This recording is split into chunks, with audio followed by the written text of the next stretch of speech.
You will hear a tourist asking for information at a tourist office. First, you will have some time to look at questions 1 to 4.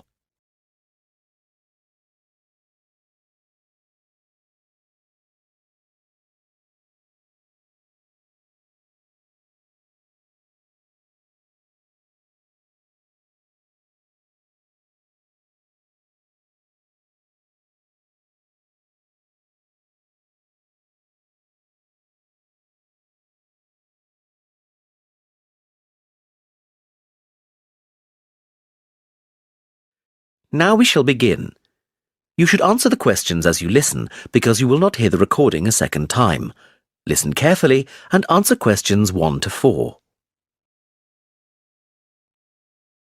Hello, how can I help you? Hello. Is it possible to book a bus tour of the city here? Of course, sir. When would you like to take the tour? There are tours in the morning, afternoon and evening. Sometimes it's nice to see the city at night with the buildings lit up. We'll be going out for dinner tonight, so we'd prefer to go this afternoon. Oh, and it's for 2 people. Right. Now, I just need some details. Can you give me the names of the 2 people, please? Yes, Susan Field and James Carter. Susan Field and James... Sorry, can you spell your surname for me, please? It's Carter. Carter. Thank you. And can I have a contact telephone number? Why do you need one? Just in case we have to cancel the tour and need to contact you. I see. Well, my mobile number is 07988 636 197. That's 07988 636 197. Now, can you also tell me which hotel you're staying at? The Crest Hotel. Oh, no, sorry. That's the hotel we're staying in next week. It's the Riverside Hotel. Oh, the Riverside is a lovely hotel. Are you enjoying your stay? Yes, we are, very much. We'd definitely recommend it to others. Oh, I am glad. Now, I can book you on the tour at 4 p.m. Would that suit you? Alternatively, there is one at 2. 2 would be better for us, please. Right. That's booked for you, sir. 2 people at 2 p.m. today, August the 14th. You pay the bus driver when you get on, and it's £4 per person. Thank you very much. Before you hear the rest of the conversation, you have some time to look at questions 5 to 10.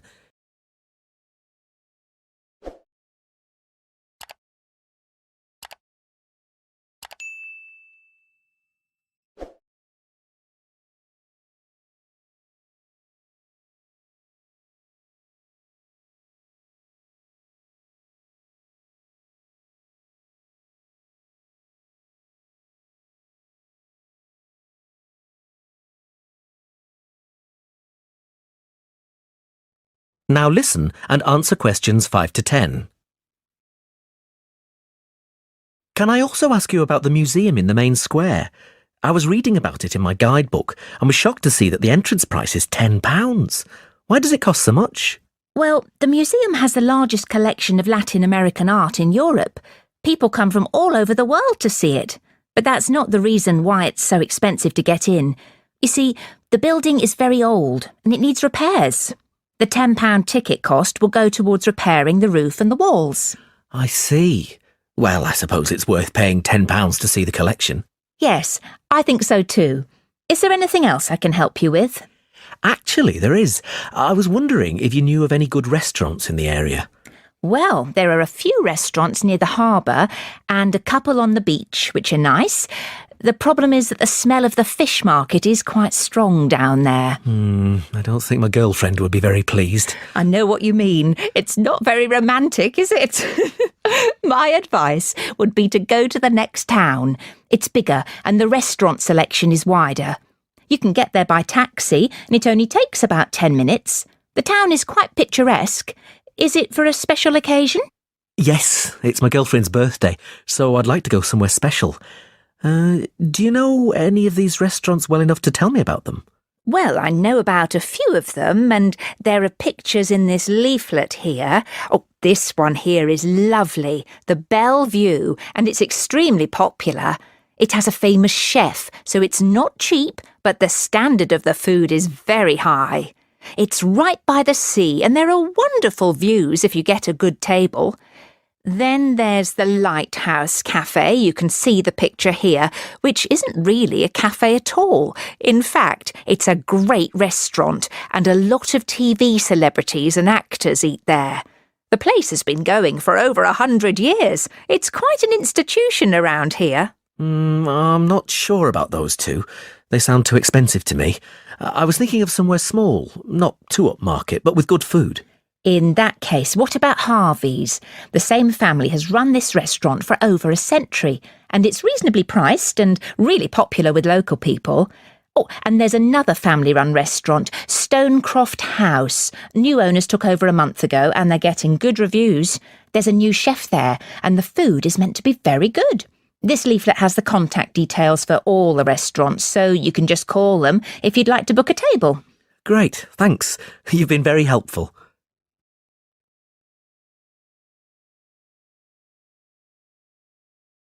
That is the end of part 1. You now have half a minute to check your answers.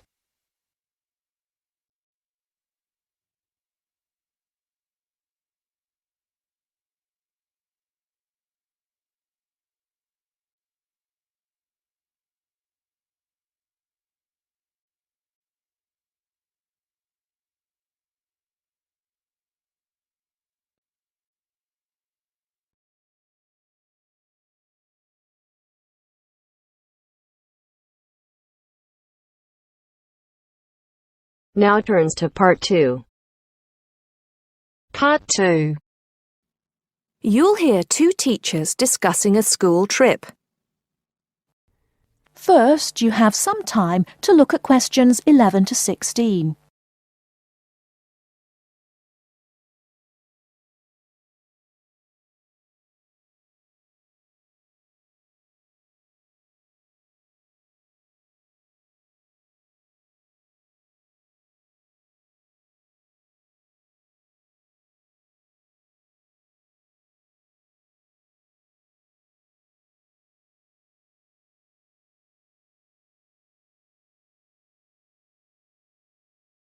Now, listen carefully and answer questions 11 to 16. Oh, there you are, Paul. Do you have a few minutes? Can we think about this year's school trip? Hi, Jean. Yes, of course. Have you got any ideas? I've been looking through some information, and I've brought a few leaflets with me. Here you are. Okay, thanks. Just remind me when the trip is. Next Friday. We'll be leaving at 9 and be back here at around 4, so we've probably got time to visit a couple of places.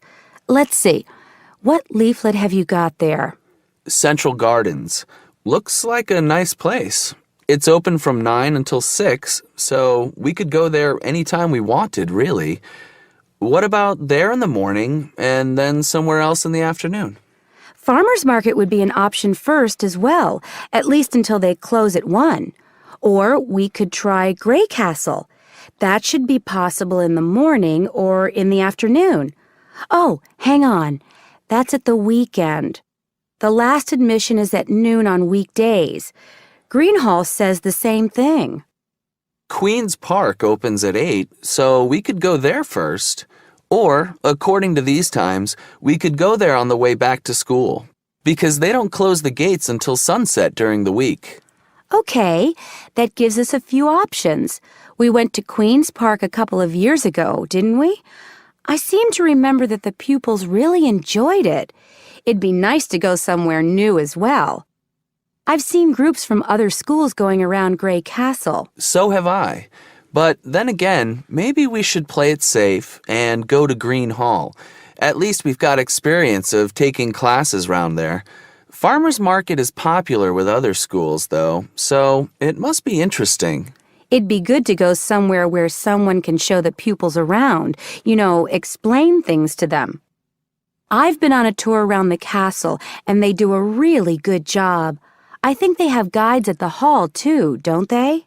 It says here that they used to, but don't anymore. You can get shown round Central Gardens, though. I think we'd have to do any explaining if we took the pupils to the market or the park. That wouldn't be a problem, though. No, and at least those two would be free, wouldn't they? I think all the others charge, and we'd have to get the parents to pay some money. I'm sure they wouldn't mind paying if it was a small amount. Let me check the leaflets. There's a special price for large groups at Grey Castle. Oh, but you can get into Central Gardens for nothing. Right. Oh, I've just thought of something. We wouldn't need to book anything if we were going to Queen's Park, but what about the other places? Central Gardens say you need to let them know if there are more than 10 people in your group, which would include us. The same at Grey Castle. Farmers Market says you can just turn up, and so does Green Hall. Right. Well, I suggest we take the pupils to Grey Castle for a tour in the morning. How does that sound? Yes, sounds good. We should contact them to book it as soon as possible. In the afternoon, we can do something a bit more relaxed at the park, and we'll have to think about going to Green Hall another year. Shame Farmers Market isn't open, but we can't change the day. So that's a decision then. Now, let's think about what we're going to get the pupils to do. It's a school trip, after all, and we should give them some work to do. Before you hear the rest of the talk, you have some time to look at questions 17 to 20.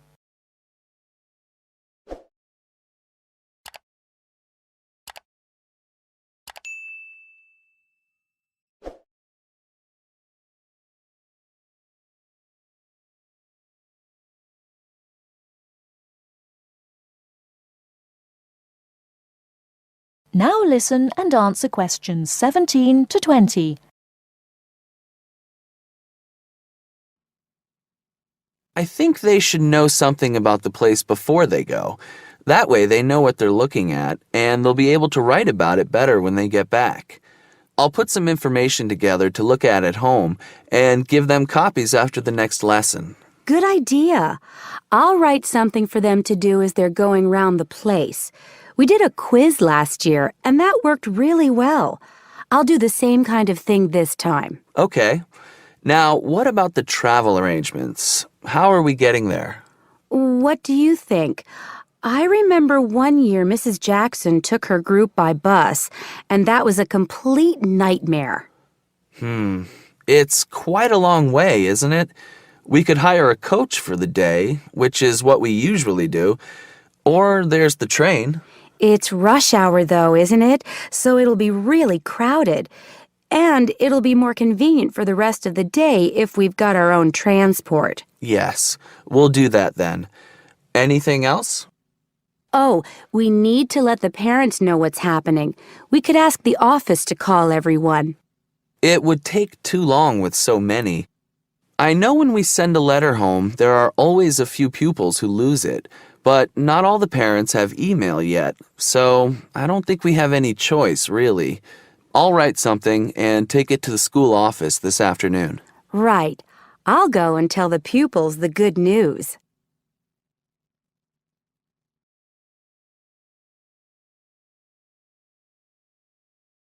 That is the end of part 2. You now have half a minute to check your answers.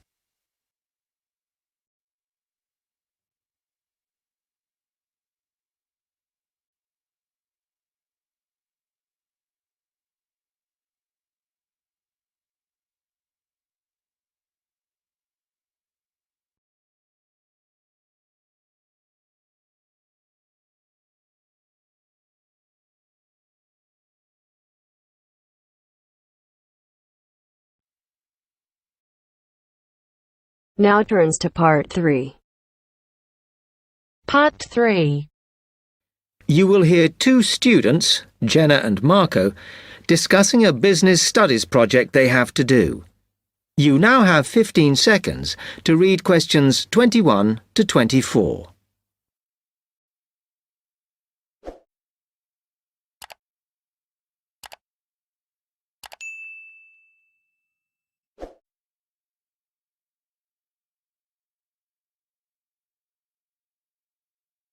Come on, Marco. We've got to get on and sort out this project for Professor Buckley. Hang on. I want to make sure we've got all the information. Now, where are we? Well, today we need to sort out exactly what we're going to do and how we're going to divide the work up. Okay. How long have we got, by the way?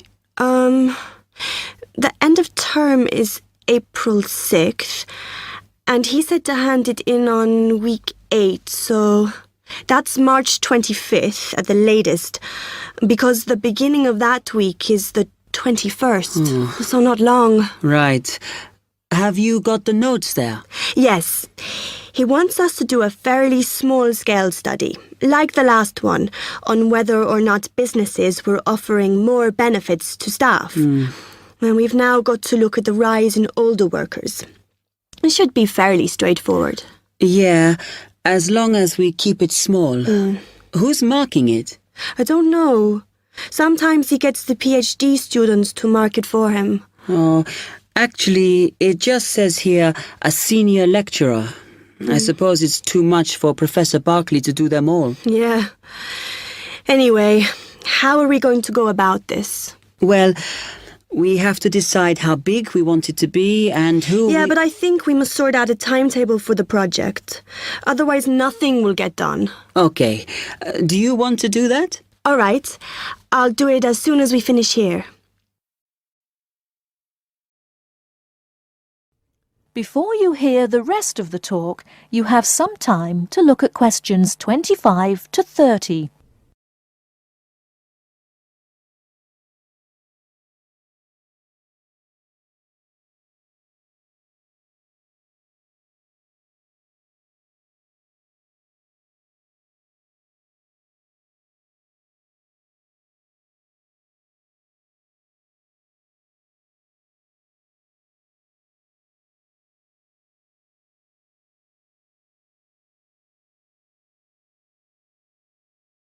Now listen and answer questions 25 to 30.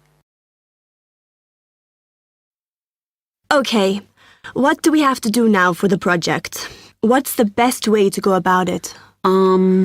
Well, Professor Carter suggested we set up a focus group to get some in-depth interviews, but I think that'll take a lot of time. Yeah, I agree. If we did a focus group, we'd have to spend time deciding who to include in it, and it's not necessary to do one anyway. Oh, fine.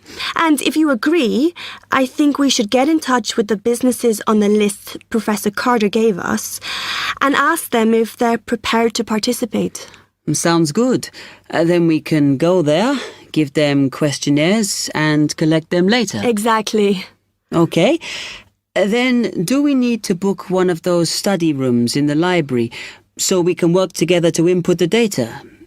Perhaps not, as I guess just one of us could just sort it out actually. Yes, that would be easier. A lot of what we're doing is qualitative, so it'll be writing up rather than statistics. No software for that, I'm afraid. And I think it would look better if we had actual shots of some of the staff, because we're citing appearance as a factor in employability, aren't we? Yeah, okay. I'll factor that all in when I sort everything out tonight. I'm glad we decided to work together. I think it's going to work out well. Yes, well, given that we had to work in pairs on this project, I think we were right to choose each other. We complement each other academically, as we're each good at what the other isn't. In fact, we should have tried working together before. Yes. Now, how shall we split the work? I'll do the analysis, shall I? Oh, okay. It's just that it might be faster, because I'm used to doing it. Although your English is better than mine. I need more practice at reading, really. Okay, I'll do the presentation then, if that's okay with you. Yeah, sure. I don't mind speaking in public, but I hate preparing all the notes for them. The thing is, the tutor said one person should do the whole presentation, and he said he expects me to do it because I haven't done one yet. No, that's fine. Now, let's see.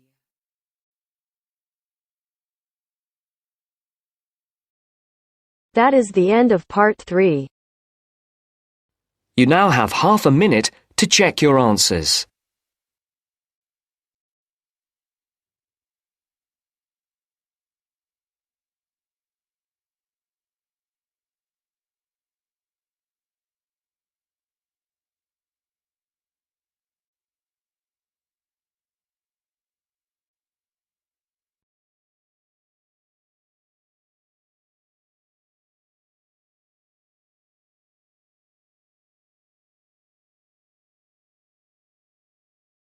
Now turns to Part 4. Part 4. First, you have some time to look at questions 31 to 40.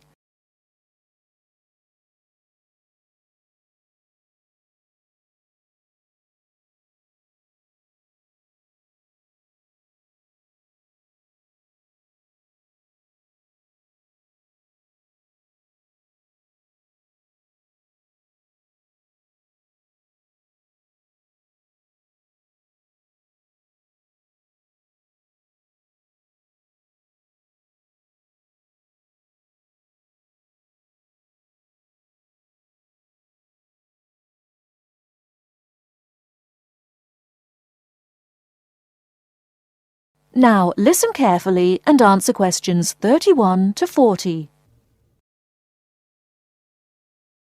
Today I'm going to talk about the city of Barcelona and its architecture. First, the city. Barcelona is a city of some 1.5 million people. It is a port situated on the northeast coast of Spain in the province of Catalonia. The people speak Catalan as their native language, but most are also fluent in Castilian Spanish, and some speak English too. The city centre is surrounded by a ring road which encloses a grid with two major roads running diagonally across it.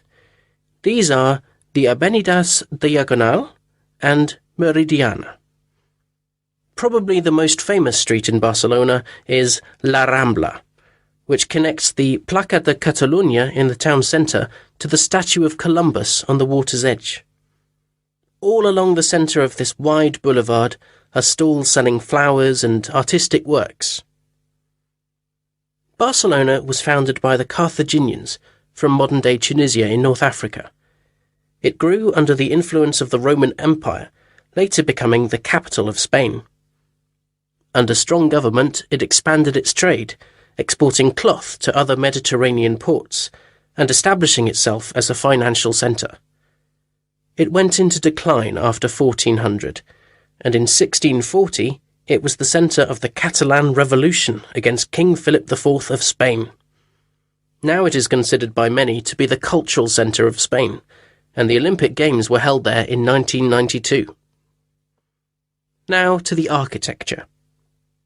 Throughout the city, there are many fine buildings, churches, cathedrals, markets and squares, which date back to the 13th century. One very fine square, which can be entered from La Rambla, is the Plaça Real, or Royal Square. This was built by Molina in the 19th century.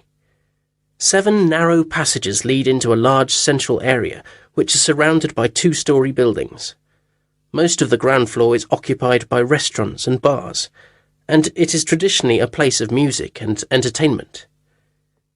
It is impossible to talk about the architecture of Barcelona without mentioning Gaudi, who dominated the scene from the 1880s until his death in 1926.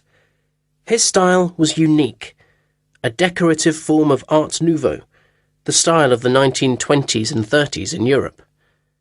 It was based on organic natural forms, which often seem to defy the qualities of the materials they are made from. I will mention just 3 of his best-known works today.